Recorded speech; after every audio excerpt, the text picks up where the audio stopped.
Miq të emisionit Koha Shtesë, rikthehemi sot për të komentuar edhe një herë tjetër zhvillimet e futbollistëve të Shqipërisë, pikërisht të yjet e Shqipërisë, njerëzit të cilët na kanë dërguar për të parë në historinë në play-offin e botrorit, dhe tashmë kemi parë dhe performancat e tyre të cilat kanë qenë fantastike në këtë javë, e kanë festuar ashtu siç duhet festën e flamurit, teksa kemi shumë gola asës te lojtarët shqiptar dhe për këto dhe shumë tjera jemi në intervistë me një trajner, por mbi të gjitha me një njerëz të mrekullueshëm, me Elvis Torin. Elvis, përshëndes. Përshëndetje, faleminderit. Elvis, e di tashmë që Koha Shtesë është një emision i cili i dedikohet kombëtarëve shqiptarë, kështu që të gjitha pyetjet sot do të jenë pikërisht lidhur me këtë temë dhe lojtari i momentit në Shqipëri është pikërisht Ernest Muçi, nëse flasim për paraqitjet në klube.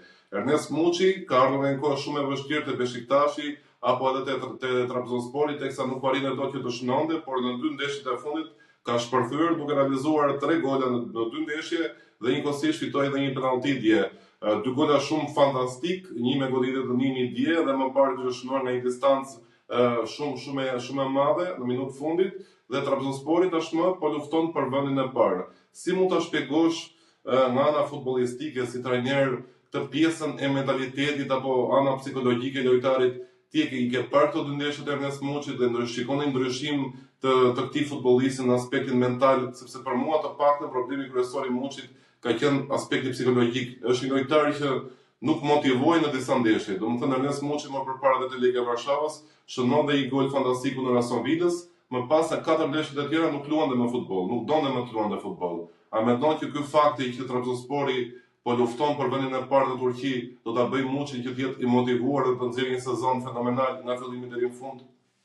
Të them të drejtën, Muçi ka qenë dhe jo me kot është përmend shpesh si një talent, një ndër talentat e viteve të fundit, jo vetëm shqiptar, por tash po tregon veten edhe në arenën e ndërkombëtare.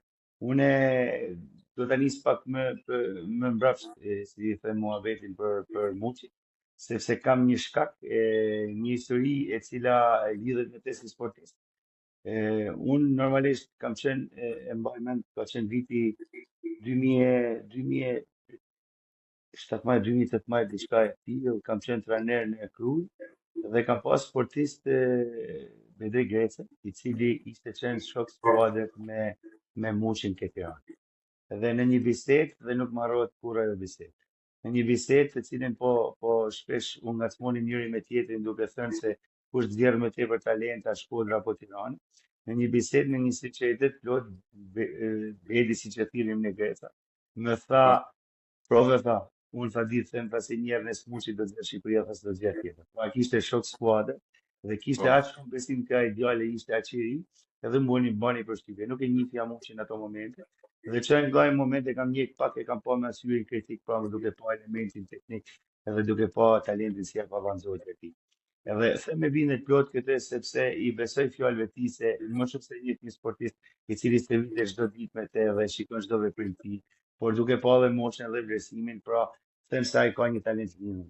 Tani për sa i përket pyetjes që bën ti, ai është një karakter i vështirë, se gjithmonë këto talentat e mëdha kanë një karakter të vështirë. Pra, janë disi më të veçantë se sa të tjerët. Dhe them se janë më të veçantë se të tjerët, sepse ka një neshje po dhe disa neshje jo. Pra, karakteri si ka i person, nuk përmbushet, nuk është i plot nga rrethanat të cilat e karakterizojnë. Dhe unë them si një shtys shumë e madhe është bërë edhe kombëtarja, pra pozicionimi i play-offit të kombëtares ose koha dhe ajo ai moment i tillë i cili ai gjet është bërë një shtys e madhe, por edhe vetë momenti tek Beşiktashi i cili nuk ka kalu një moment të vështirë, është bërë një shtys shumë e madhe që të tregoj veten dhe të i thoj Silvinjos apo stafit të ekipit kombëtar, si unë jam këtu dhe jam gati për ekipin kombëtar. Por më mirë që po kalon këto momente, shpresoj që të vazhdoj. Shpresoj që edhe pjekuria e tij të thjellohet, sepse nuk i mjafton vetëm talenti, por duhet të jesh edhe një djalë i pjekur që të jesh pjesë e ekipit kombëtar. Është një moment të vështirë, jo për sa i përket formës së tij, por është një moment të vështirë sepse po të kalojmë në ekran tjetër për atimin vendin e Silvinjës apo stafit të ekipit kombëtar, mendoj se duke ditë se me ke kanë përballë, pra duke ditë se kanë Poloninë në neshje, e cila duhet të jetë në fazën defensive, një skuadër perfekte Shqipëria. E them se një lojtar ose mund të them një lojtar ofensiv ose kreator siç është Muçi e ka të vështirë që të fillojë ose të trajtojë neshjen, por gjithsesi të jetë pjesë e këtij ekipi ose të jetë jokeri në thojza i skuadrës shqiptare, mendoj se duhet. Elvis ti fole pikërisht për të karakterin ndoshta paksa të vështirë që kanë edhe yjet e futbollit botëror, nuk është një karakter i një lojtari normal. Por për shembull, përse gjithmonë shqiptarët apo kemi pak genetike që lojtarët tanë më të mëdhenj aktualisht Armando Broja, Ernest Muçi, nuk kanë atë sjelljen vulgare në thonjza që për shembull ka pasur Mario Balotelli që ishte karakteri i vështirë, por ne kemi këta lojtarë të cilët kanë një karakter të vështirë, por janë të brishtë në natyrën e tyre. Pse, domethënë, është pikërisht kjo ndarje që kemi yjet futbollit botëror që mund të jenë në thonjza pak vulgar, pak të ashpër që nuk intereson asgjë në pamjen e parë fytyrës së tyre dhe është karakteri i vështirë, ndërsa ne kemi disa karaktere të vështirë por që duken shumë të brishtë. Mënyrës se si ata qëndrojnë fushën e lojës, si për Ernest Muçi dhe për Armando Broja, duket sigurisht her pas here humbin besimin në vete. Unë për shembull kam parë shumë komente të trajnerëve të Chelsea, të cilët shpreshin për Armando Broja disa vite më përpara që nuk po qesh më, pra nuk është më i lumtur në atë gjë që po bën. Nuk po qesh më fytyra, për ata ishte një detaj shumë i rëndësishëm kjo gjë. Jo, është e vërtet, por ka të bëjë shumë rritje. E them ka të bëjë shumë rritje sepse nëse ti rritesh në një ambient ku presioni ka shitet, e them në thojza presioni ka shitet, pra njerëzit që ke rreth rrotull, pra flasin gjithmonë për futbollin, e kanë mendjen te futbolli, shohin si shpëtim futbollin, shohin Armando Brojen talenti i cili nuk mundet të marrë jo vetëm familjen e tij, por mundet të marrë gjithë fisin, pra është një emblem e qytetit, një emblem e shtetit. E mendojnë ashtu se çdo li diçka nga Shqipëria, pra kudo që cilët Armando Broja sillet në sporti. Shokët e tij, familjarët e tij, ato vinë nga trojet tona, vinë gjithmonë sillen këtu dhe nuk ka asnjë diskutim tjetër përveç sportit. Duke u diskutuar vetëm kjo gjatë i bëri presion shumë i madh. Por duhet ta theksojmë dhe unë e kam diskutuar mes miq për sa i përket sportit, diskutimet e sportit, them se ne e ignorojmë pak faktin psikologjik ose të mësuarit e psikologjik. Pra punojmë pak në aspektin psikologjik. Sepse të jesh në cila situata mund ta kthej shembullin e Rashford, i cili ka kaluar me të vërtetë situata të vështira në Angli, por nuk duhet të harrojmë se ai ka bërë gati 12 orë një javë me psikologun. Pra, është një pjesë e cila ne e anashkalojmë, por që duhet të jemi të theksuar dhe duhet bëhemi profesionista, sepse me të vërtetë ne kërkojmë si të paguhemi si profesionista, kërkojmë që të jemi këto profesionistat, por nuk duhet të anashkalojmë këtë pjesën. Por unë e them se rritja gjenetika ka një përqindje goxha të madhe të këtyre demonstrimeve ose brishtësisë ose thyrjes së shpejtë, sepse e përjetojmë më tepër se sa nordikët ose se sa ato të cilët punojnë më tepër me psikologë. Kurse kjo pjesa e fuqisë për të ngritur më lart, ne nëse ngrihemi gjithmonë nga pjesa e jashtme aty si na rrethojnë. Nuk ngihemi vetvetit, nuk ngrihemi vetvetit pra me luftën si mund të bëjmë me karakterin ose me diçka me personalitetin, diçka tjetër. Kjo mendoj se është një shkak të cilin ne gradualisht do ta kalojmë, sepse Shqipëria tashmë po evropianizohet, pra kemi shumë lojtarë të cilët po kalojnë jo vetëm rritjen, po kalojnë shumë vite edhe familjet e tyre në Europë dhe në botë. Them se shkallë mas shkallë do kalohet, por për momentin e mendoj si faktor kryesor mos integrimin e shpejtë të një rrymë, jo të një sistemi të vogël 10 vjeçar ose 15 vjeçar. Ndërkohë një deklaratë e jotja e cila është bërë në emisionin Megasport në A2 CNN ka bërë dhe xhiron e mediave greke kur ti flisje për Elton Fikajn si një Mario Mita i ri. Çfarë mund ta tregosh në një detaj apo diçka më shumë nga ky lojtar që të ka lënë bresa kaq shumë sa të guxosh dhe të thuash që është një Mario Mita i ri, se të thuash që është një Mario Mita i ri steka është shumë lart. Absolutisht, po e them me bindje të plot. Unë kam qenë në një turne kur isha tek akademia në Greqi dhe kam bërë një turne me ekipet greke atje dhe jo vetëm ato ekipe që fliqin, ato që ishin në turne sepse ishin një moshë ku Fika ishte në një moshë 15 vjeçare në momentin kur ishon, jo vetëm ato që na rrethonin ne, por të jesh atje është pak më ndryshe. Të futesh brenda tek kampusi ose pjesa e Panathinaikos është goxha e vështirë, pra duhet të kesh shumë talent që të jesh pjesë e Panathinaikos në Greqi, është një ekip i cili gati çdo vit merr pjesë në grupet e UEFA League, Champions League dhe Conference League, pra ka një goxha rritje, ka një goxha sistem të ndërtuar shumë mirë dhe unë kam qenë atje dhe të gjithë ato që moshën 15-16 vjeçare piqen për të. Pra kishte një teleskop i cili po e vëzhgonte nga lart gjallë duke u rritë.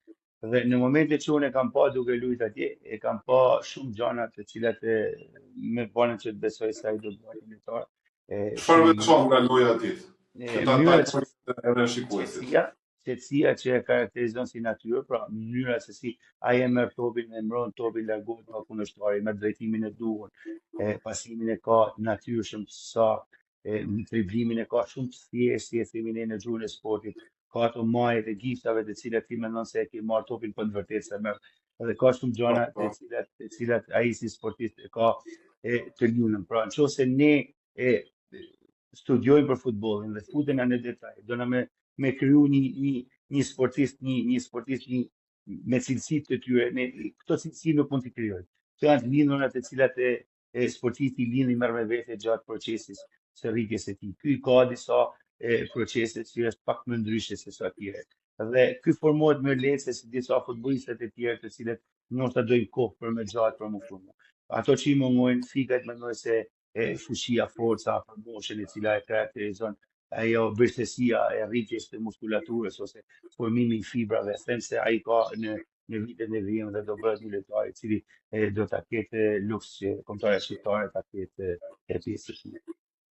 Okej, nga ana tjetër, për të vazhduar të jetë në linjë logjike, Vasil Rusi, një legjendë e futbollit shqiptar, tha po nuk jeni në emision që nëse Shqipëria gjen një mbrojtës të majt, qendër të majt, pra me këmbën e majt, do të arrisim me 30% lojën e saj sulmuesi dhe efikasitetin e saj, pasi Aslani nuk do të vi deri në mbrojtje për të marrë topin, për çdo top duke ardhur më kot në mbrojtje, por do të jetë aty në mes fushë, nëse qendra e mbrojtës me këmbën e majt do të ketë atë pasimin më të thjeshtë për ta hapur lojën, pra. Dhe këtu mua më kujtohet pikërisht për Elton Fiken, ka parë ndeshjen në Zvicër Shqipëri U21, ku Fika edhe ndeshjet ka shkëlqyer, një ndeshje ku ne humbëm 2-1 fatkeqësisht, por kemi bërë një lojë fantastike në Breslance, dhe Fiken më ka rënë përshtypje për faktin që jo vetëm ishte i pakalueshëm, jo vetëm ishte shumë i rrezikshëm në goditjet e këndit të Shqipërisë, fitoi 2-3 duele ku topi shkoi ngjitur me traversën, pra bënte edhe Van Dijk në një farë mënyrë të pjesës sulmuese për të rrezikuar portën kundërshtare. Ajo që më bëri më shumë përshtypje ishte pasimi i gjatë i Elton Fika që ishte fantastik. Elton Fika jepte topin nga qendra e mbrojtjes, sepse në atë ndeshje lozën si qendërmbrojtës dhe jo si mbrojtës i majt, e jepte topin nga qendra e mbrojtjes direkt në këmbën e sulmuesit ton. Pra nuk e linte një top të diskutueshëm në ajër ku sulmuesi duhet luftonte për ta marrë atë top. Mjaftonte që sulmuesi të ishte i vendosur siç vendoset shpesh Manaj, duke qëndruar me bryla dhe topi i vinte në këmbë. Dhe kjo ndoshta për ta lidhur në këtë idenë nëse Fika mund të lozë në këtë rol në Shqipërinë së ardhme, sepse Polonia është shumë ndoshta për ta eksperimentuar këtë gjë, por mund të jetë lojtari ideal për ta zbatuar këtë lloj skeme. Në mendimin tënd Elvis, nëse kjo mund ndodhi, a mendon vërtet se Shqipëria do ta lësë më shumë efikasitetin e saj në lojën sulmuese nëse do të kishim pikërisht pra Elton Fika aty në këndën e majt? E kuptoj. Rusi ka bën një ndërhyrje e cila ka shumë të drejtë për sa i përket logjikës, sepse normalisht që të kesh në momentin kur lundi me 4, pra si shkruan Shqipëria zakonisht me Skilvinën në mbrojtje, dyshja që janë të smëjtës, nëse janë me këmbë natyrale, pasimi i brendshëm siç e quajmë në gjuhën sportive, pasimi i brendshëm perfekt mes ushorët ose mes linjave, e ka shumë më thjesht një mbrojtës ku lun pranë e majt, pra stopër i majt me këmbën e majt. Gjithashtu edhe nisja direkte si shpeti tek sulmuesi ose tek thellësi tek zona 3 është më e thjeshtë sepse normalisht këmba jote është më saktë se sa të kesh i privuar, sepse kur je me këmbën e gjatë je i privuar sepse normalisht nuk mund të shkosh në krahun tjetër sepse të pengon diçka në pasimin. Dhe ai ka qenë shumë i saktë në kontaktimin e tij. Po unë mendoj dhe them se ndoshta mund të jetë shpejt si stati më përpara, por do të ishte perfektja, do të ishte nëse Shqipëria do lunte me 3, Fika duke ditë edhe inteligjencën edhe një pozicionet edhe mënyrën e luajtjes futje nga brendja. Pra perfekte do të ishte nëse ne luajmë me një sistem me 3, ai 3 që se mbështet më nga kroji, majtën do ishte perfekte. Megjithatë, trajneri nuk po diskutojmë për Jo, me ba thjesht për të dhënë një ide se si mund të bëhet, me dashamirësi. por si logjik e thjesht është logjik shumë e pastër dhe e mirë. Kuptohet sepse duke pas atë normalisht kthimi i Asllani sepse ka luajt me Asllanin dhe Shehun si dy mesfushorë ose dy gjasha ose mund t'i thuj edhe tre në mënyrën bashkë me Laçin kanë bërë një sistem rotacioni lojtar duke mos hezitu për me marrë topin herë njëri dhe herë tjetri. Në momentin kur ti ke dy lojtarë që kanë këmbë të mira, pra këmbë të tyre natyrale për pasimin e thjesht, nuk e ka të nevojshëm që të kthehemi me tre me një mesfushor për me marrë çarkullimin, por e marrin topin mes linjave, sepse pasimi i saktë na zjarr një stacion më tepër ose një stacion më lart për sa i përket daljes në sulm. Kjo do të ishte logjike, po unë gjithsesi mendoj se është një guxim, duhet një guxim goxha i madh nga trajneri që të bëj hapa për sa i përket play-offit me Po nga ana tjetër Elvisa mendon se duhet bërë diçka ndryshe për kërkuar atë gjë ndryshe, sepse Polonia për shembull normalisht e ka analizuar tashmë me detaje Shqipërinë. Ne kemi marrë atë rezultatin në Breslënës këtu me Poloninë, por ti e di më mirë nga gjithë ne që në futboll ndikon shumë dhe fati, sepse aty pati një gol që ishte milimetrik i Polonisë në fillim Ismaili, më duket mos gaboj, që kishte bërë atë vendosjen perfekte milimetrik duke lënë offside lojtarin kundërshtar dhe Polonia do të ishte 0-1 dhe do jetë ndeshja në Tiranë. Do shta mund të kishte shkuar ndryshe. E kam fjalën këtu, edhe vetë Polonia ka ndryshuar trajnerin dhe në shtëpinë e saj normalisht ka disa avantazhe.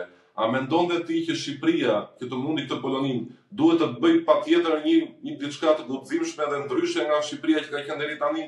A mund të ketë domethënë, mund të jetë ky sistemi që thua ti, apo ndoshta një Anis Mehmeti i futur aty në sulm, që dhe polakët nuk e di se si mund shkojë historia, apo dhe vetë ne nuk e dim se si mund shkojë historia. Por unë jam me këtë ide që Shqipëria të arrijë aty duhet të bëjmë patjetër diçka ndryshe nga çfarë ka bërë deri tani.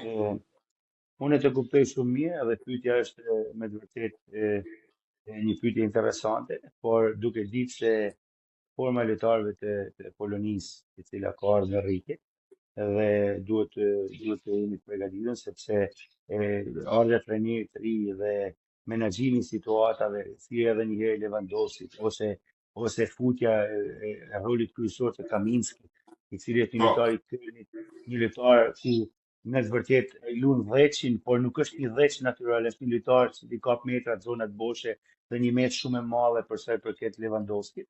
Por duke ditë sepse mbrapa ka dhe Zelenskin ose Zalewskin, si janë lojtarë të cilët losin njëri të Intrit, tjetri të Atalanta, janë lojtarë të cilët kanë autoritetin e kampionit, kanë autoritetin e UEFA League, Champions League, pra janë lojtarë të cilët kanë në përbërjen ose kanë futboll të jashtëzakonshëm kam të tyre. Them se linja poshtë ose faza defensive e Shqipërisë nuk është në momentin që të bëjë lojra. Unë them se e vetmi ndryshim ku mund të jetë e kombëtarës tonë mund të jetë një markim dhe një doblim i shumë i mirë i Kaminskit, i cili për momentin duket lojtari më i rrezikshëm i Polonisë, sepse është një lojtar ku shkel në zonat që nuk e pret. Pra ka ato hapësira të cilat në momentet gabimi më i vogël i vendoses shndërmbrojtjes tonë, atje shkoi shkel ky lojtar. Pra është një dheq në lëvizje. Duke qenë një numër dheq në lëvizje me metra si kapa ai, ne na krijon deficite në inferioriteti numerik. Dhe ky duhet pas kujdes, gjithashtu dhe dublimet e Lewandowski, sepse Lewandowski aq do, sa ti afro dikush të marrë një dubël pas dhe të sjellet me fytyrë nga porta, pra duhet të jetë gjithmonë ajo si vjet topi nga majta, duhet prit se sjell nga djathta, pra duhet ta ketë një dublim, si mos ta lajmë me godit portën. Them kjo duhet të jetë kujdesshme sepse ata losin në shtetin e tyre dhe presuni do të jetë më i madh për polakët dhe duhet të jemi të kujdesshëm te kjo pjesë. Ose kemi kërkuar me lojë në fazën defensive ose lojë pa top me një 4-2-3-1, ne duhet të kemi kujdes për këtë ndryshimin 4-2-3-1, mund dalim dhe 4-3-3, por jena të jemi të kujdesshëm me këto pika, mendoj unë. Kto status nuk ndryshoj. Për sa i përket ndryshimit ton, duke ditë mbrojtjen sepse mbrojtjen e Polonia ka shumë të pashpër, por nuk e ka të thyshme. Themi ne nuk e ka të thyshme, janë lojtarë të cilët janë të fortë për topin e parë, janë të thjeshtë, siç i karakterizon edhe klima, janë të ftoftë në marrëdhënie me topin, por nuk kanë as shikimin periferik ose shikimin e linjave. Shpesh herë edhe me Hollandën e kam pa me vëmendje ndeshin. Kishte momente si mas shpinët me arshin topa ose putjet e lojtarëve të krave, po lojtarët si bëjnë prerjet ose diagonalet e brendshme, Pra mundesh me gjetë ato arsina. Për sa i përket pjesës lartë, nëse trajneri do ketë guxim, okay, do ketë guxim. Por për ndryshimet mendoj se duhet bëj lart jo poshtë. Poshtë është pak e rrezikshme. Okej, po sepse normalisht ndryshimet e kanë një kosto në fund fare se nëse ne fitojmë kemi këta lojtarë ku ta gjejmë atë domethënë fitoren dëshirojmë gjithë. Por Elvis tani po flasim pikërisht për Polonin dhe ndalemi te një lojtar shqiptar i cili është rritur aty ose ka shkuar në vitet e fundit në Poloni sepse është një prodhim i futbollit shqiptar, ka qenë për shumë vite pjesë e futbollit shqiptar, për Julian Sheun. Çfarë mund na tregosh për këtë futbollist i cili ka marrë frenat e mes fushës, askush nuk besonte që një lojtar si Julian Sheun mund të merrte frenat e mes fushës, është një nga ato bastet e fituara të Silvinjës. Dhe mua personalisht më duket nga ata lojtarët që ti shkon në Calceto, luan me një grup njerëz të cilën ty të mundi gjithmonë dhe ata janë pjesë e një stërvitje futbolli, ndërsa ti merr më pas disa çuna të tjerë të cilët nuk kanë luajtur kur futboll, por thjesht janë të bekuar me këmbë futbollisti dhe ti fiton pastaj. Kështu më duket edhe Sheu. Nuk e ka fare emrin mbi shpinë që jam Julian Sheu nga Barcelona apo nga akademia e Chelsea, por bën terror aty në fushë edhe ndaj Serbisë atë transfer ishte më i miri në fushë. Jurin unë e kam pas fatin të stërvit të akademia, e kam pas të akademia internacionale. Dhe Juli që në momentet e para ose në hapat e tij profesionist ka qenë një ndër sportistat më të vlefshëm, jo vetëm në aspektin profesional si sportist, por edhe si çun pra edhe si natyrë.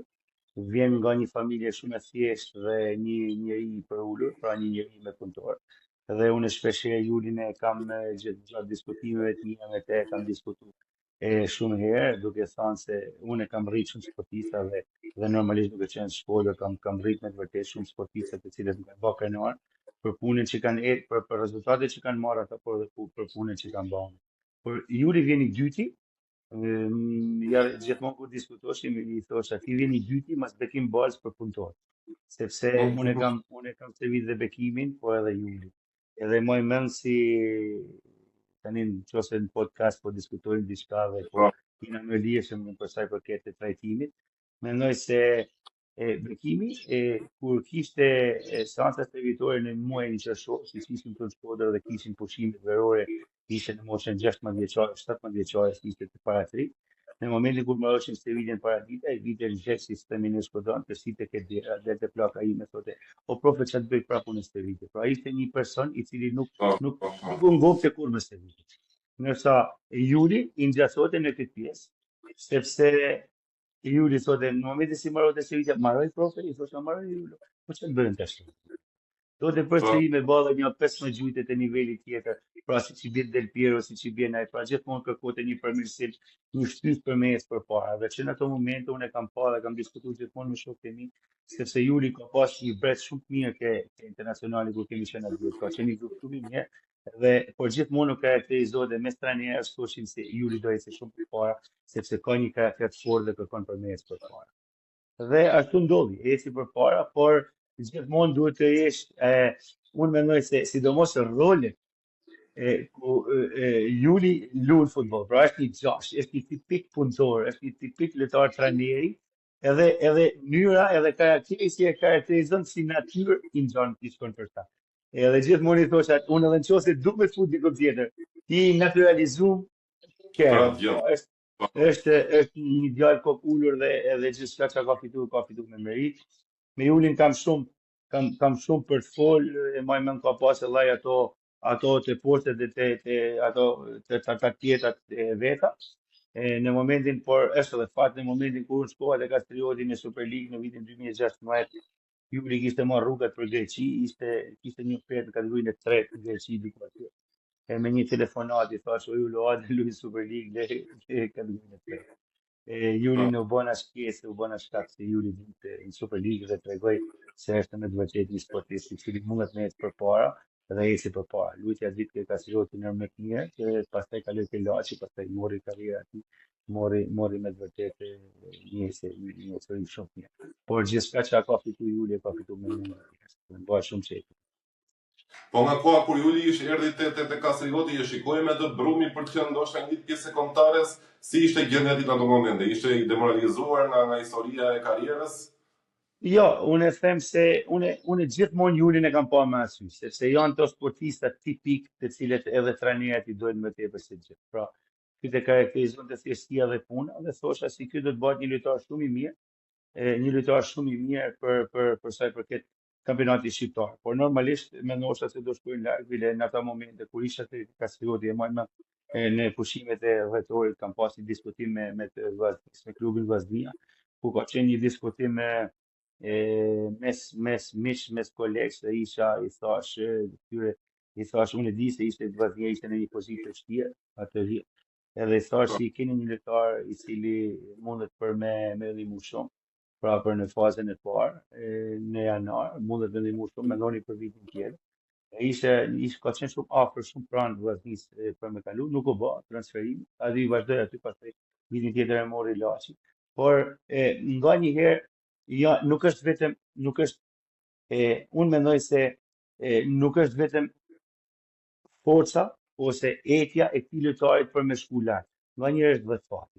Sepse ai shkoi prej të Kastrioti shkoi ke Laçi në një moment ku Laçi merrte pjesë në Evropë. Pra, ishte një trampolin shumë i mirë për te. Pra, zgjedhja e tij si e bani natyrshëm siç e bani ishte shumë e mirë dhe ai e tregoi vetin shkoi. Pastaj normalisht kush pe Laçi u bë pjesë e ekipeve kombëtare, ishte njëshave edhe merr një rrugë.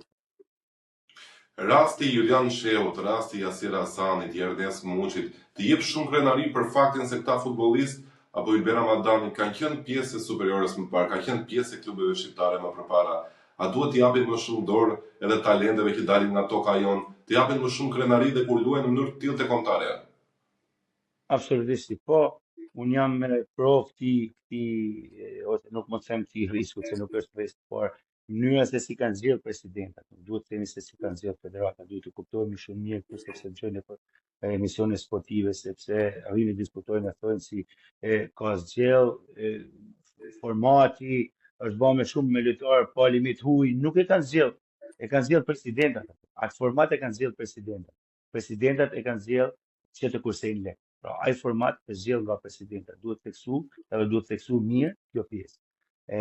Duke ditë këtë pjesë, normalisht janë mbyll goxha hapësira për lojtarët shqiptar në atë nivel.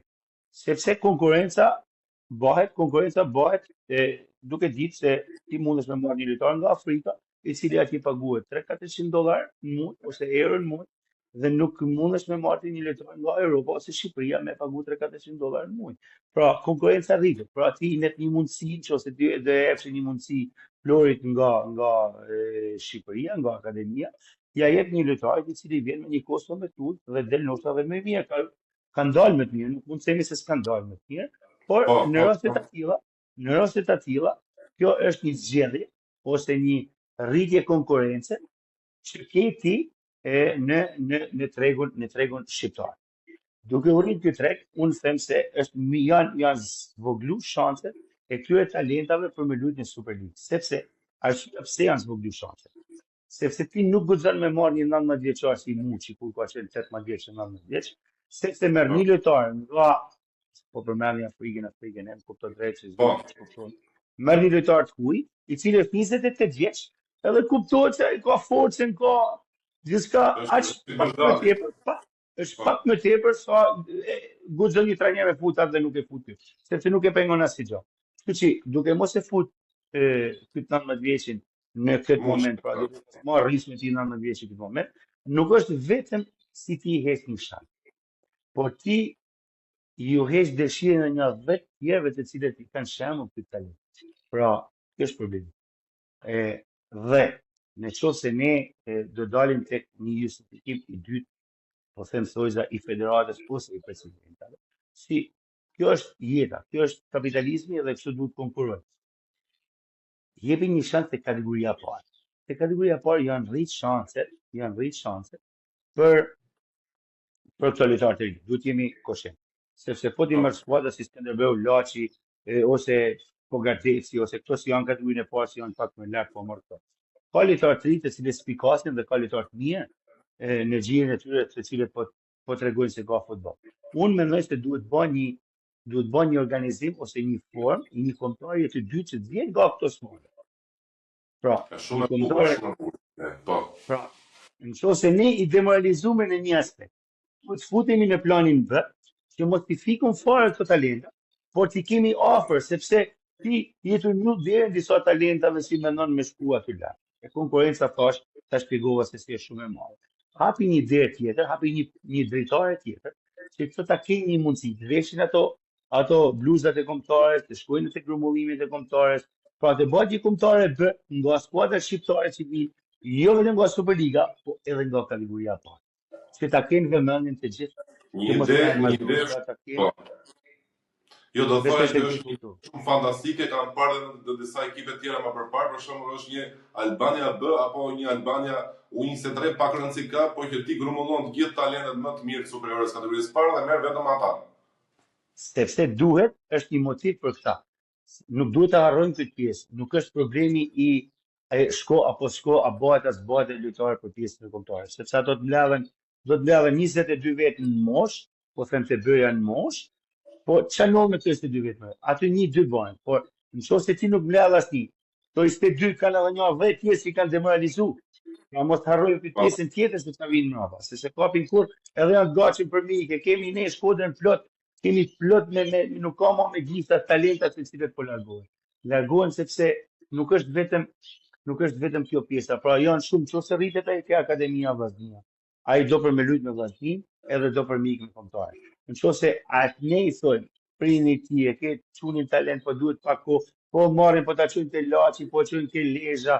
Ati i dhe një vës i punon pizzaiol atje në Gjermani dhe merr 2 euro në muaj, e thot hajde ke vaj edhe iku e la sportin. Pra, s'kan motiv. Pra duhet të gjetë një shkesë tjetër, duhet të gjetë një mundësi tjetër si këto të ngjiten më lart, pra si të jenë më afër, si të bëhet ose të bëhet mentori i tyre, të bëhet shembull i tyre. Po kur mendon se do të kalojmë pikërisht në këtë pikën, se po flasim për presidentët shqiptar, për pjesën e mundësisë. Kjo ti more rast në një 19 vjeçari që mund të quhet Ernest Muçi, në një lojtari që mund vi nga Afrika, po kush e di se nga ku mund vi. Por është ideja, ti po e merr më gati fizikisht ato lojtar, ndoshta jep më pak lekë se ç'mund të marrë Muçi, por në fund me çmimin që ti mund të shesësh Ernest Muçin, nuk mund ta shesësh dot këtë lojtar që ti po e merr 28 apo 29 vjeç. Pra kur do vi momenti që në Shqipëri të ketë më shumë shitje si Ernest Muçi apo lojtarë të cilët mund të hiqen 1.5 milion euro, 1 milion euro, 2 milion euro nga ekipet shqiptare dhe në fund ti mund marrësh shumë më shumë nga çfarë po e hiq nga pjesa që po i jep dikujt 300 euro dhe nuk po i jep 700 euro. Unë mendoj se kjo është çështje kohe dhe kjo çështje kohe nuk është thjesht mentalitet, nuk është thjesht se nuk e di gjithë presidentat këtë pjesë, por ka probleme buxhetesh. Ka probleme buxhetesh. Nëse një president nuk arrin të krijojë infrastrukturën, nuk arrin të krijojë stadiumet e veta, nuk arrin të krijojë akademitë me kushte moderne, me shkolla edhe të gjitha si tjerë, nuk arrin që të ketë çdo gjë, pra të ketë klubi sportiv, po marr shembull klubi sportiv Vllaznia.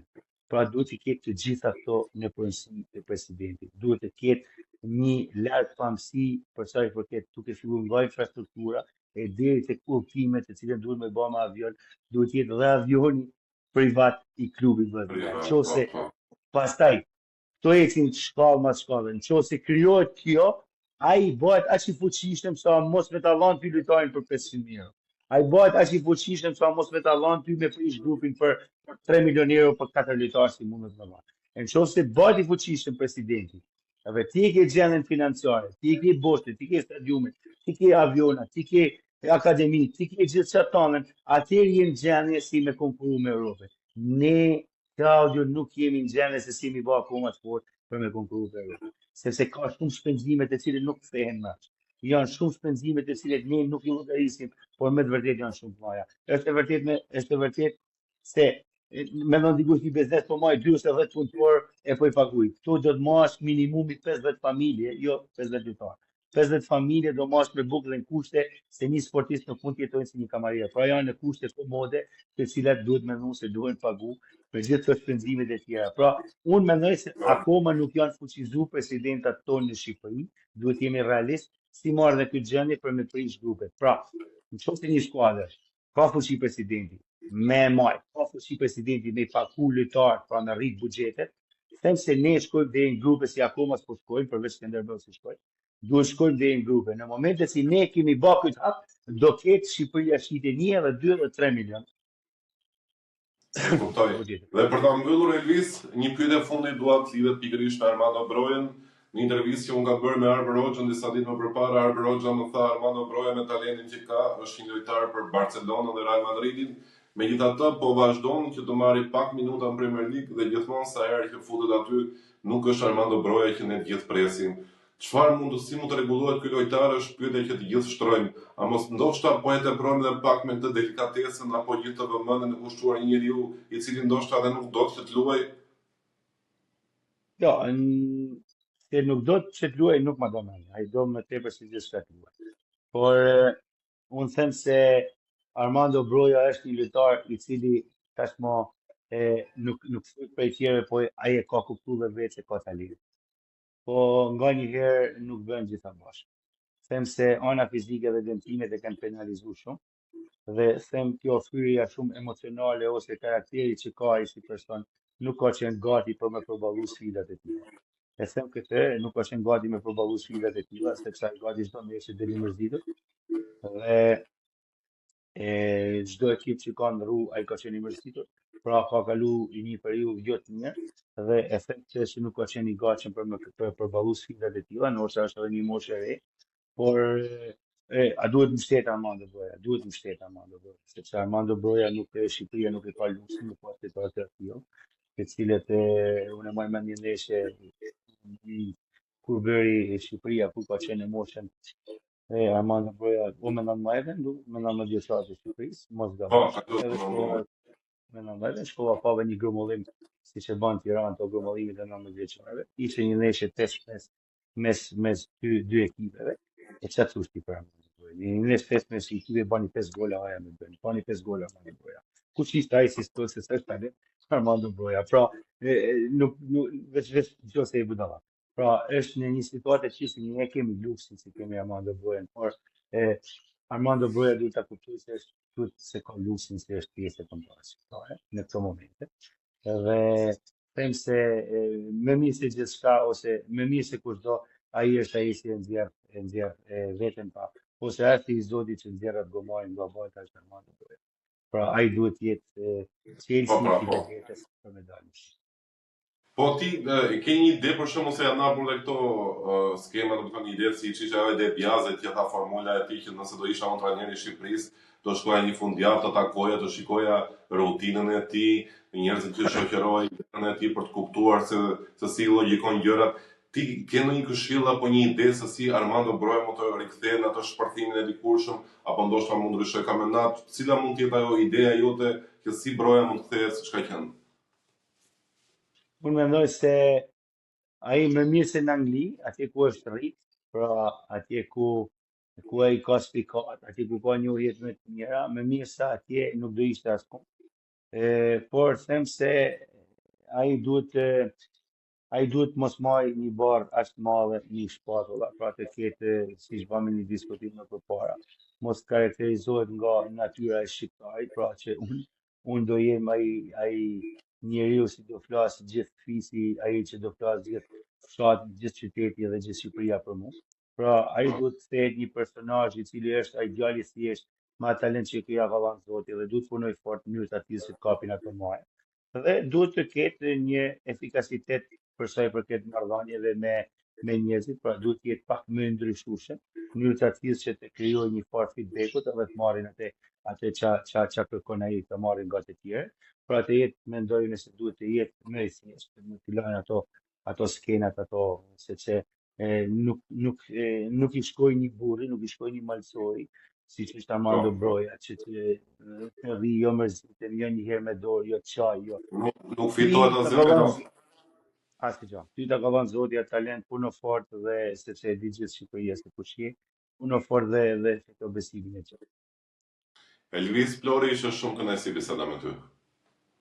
Nësi ishte një faleminderit dhe urime për emisionin. Faleminderit.